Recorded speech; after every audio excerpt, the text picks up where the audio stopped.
ప్రభు యొక్క ఘనమైన నామాన్ని బట్టి ప్రతి ఒక్కరికి వందనాలు చెల్లిస్తున్నాను. ఈ ఉదయకాలాన్ని ప్రభు నిన్నెంతగా ప్రేమిస్తున్నారో నువ్వు తెలుసుకోగలగాలి. కీర్తన గ్రంథము 139 అధ్యాయము 3వ వచనం. నా నడకను, నా పడకను నీవు పరిశీలన చేసి ఉన్నావు. నా చర్యలన్నిటిని నువ్వు బాగా తెలుసుకుని ఉన్నావు. భక్తుడైతే చెప్తూ ఉన్నాడు, దేవా నువ్వు నన్నైతే నా నడక ఎలాగుందో, నా పడక ఎలాగుందో నువ్వు పరిశీలన చేస్తూ ఉన్నావు. నేను ఏ పనులు చేస్తున్నానో వాటన్నిటి గురించి కూడా నువ్వు బాగా తెలుసుకొని ఉన్నావని భక్తుడైతే ఈ విషయాన్ని ప్రకటిస్తూ ఉన్నప్పుడు ఒక సంగతి అయితే మనం తెలుసుకోవాలి. ఎవరైతే దేవునితో సహవాసం చేయడం ప్రారంభిస్తూ ఉంటారో ఆయన ఎటువాడో, ఆయన స్వభావం ఎలాంటిదో, ఆయన ఎలా కార్యాలు జరిగిస్తాడో మనకు విరోధంగా ఎప్పటికీ ఉండరని వారు తెలుసుకోగలుగుతారు. కానీ భక్తుడైతే దేవుడి మీద అతనికి విశ్వాసం ఉంది. అతడు దేవుడిని పట్టించుకుంటూ ఉన్నాడు. కాబట్టి తను ఎలాగున్నాడో దేవుడు తెలుసుకుంటూ ఉన్నాడని అతను తెలుసుకోగలిగాడు. ఒకరోజు ప్రభువు నా గురించి మీరేమనుకుంటున్నారని తన శిష్యుల్ని అడిగినప్పుడు ఒక్కొక్కరు ఒక్కొక్క రకంగా సమాధానం చెప్పారు గాని, పేతురైతే ఒక మంచి సమాధానం చెప్పాడు. నువ్వు జీవం కలిగిన దేవుని కుమారుడు అని. అలా చెప్పినప్పుడు వెంటనే ప్రభు ఎంతగానో ఆశీర్వాదకరమైన మాట పేతురు గురించి ఆయన పలికారు. కనుక ఎప్పుడైతే దేవుడు నిన్ను పట్టించుకుంటున్నాడని, నిన్ను విడిచిపెట్టలేదని, ఆయన నీతో ఉన్నాడని నువ్వు తెలుసుకుంటావో, అటువంటి విశ్వాసంలో నువ్వు వెళ్తావో దేవుని హృదయంలో గొప్ప సంతోషం అనేది కలుగుతూ ఉంటుంది.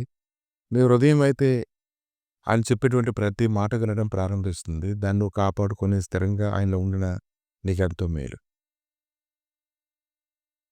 ప్రకటన గ్రంథం 3వ అధ్యాయము 15-18 వచనాల్లో చూసినప్పుడు, నువ్వు చల్లగానే నువ్వు వెచ్చగానే లేవు. నువ్వు చల్లగానే నువ్వు వెచ్చగానే ఉండడం మేలు. కానీ నువ్వు నిలువెచ్చగా ఉన్నావు అని ప్రభు అయితే మాట్లాడుతూ ఉన్నారు. ఎప్పుడైతే ఆయన దగ్గరగా సమీపిస్తూ ఉంటారో, ఆయన మాట్లాడుతున్నటువంటి మాటలు బట్టి ఎంతోమంది ఎంతగానో బలాన్ని పొందుకుంటూ ఉంటారు. ఇంకా దైవ సన్నిధిని బట్టి వారు అభ్యాసం చేత మేలు కీడులని వివేచిస్తారు. సాధకం చేయబడినటువంటి జ్ఞానేంద్రియాలు కలిగి మంచి ప్రవర్తన కలిగి ఉండడానికి వారు పరిగెడుతూ ఉంటారు. వారు లోక సంబంధులుగా ఉండరు. అంధకార సంబంధులకు మనసు కలిగిన వారుగా వారు ఉండరు.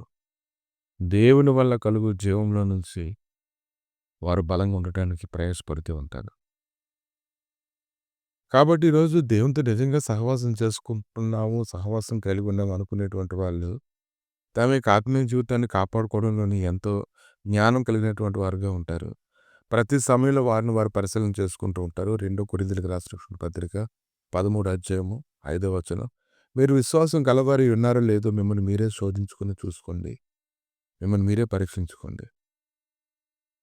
కనుక ప్రభు నీతో ఉన్నారని ఎప్పుడైతే నువ్వు తెలుసుకోవడం ప్రారంభిస్తుంటావో నిష్ప్రయోజనంగా నువ్వు ఉండవు కానీ నీకు ఆత్మీయ జీవితాన్ని శక్తివంతంగా కట్టుకోవడానికి అనేక రకాలైనటువంటి శోధనలు ఎదిరినప్పటికీ, బలహీనతలు కలుగుతున్నప్పటికీ ఆయన నీతో ఉన్నారు అనేటువంటి సంగతిని బట్టి మీరు ఆయన సన్నిధిలో చెప్తారు. ప్రభువా నేను అంతటి వాడు నన్ను కనికరించు నాయన.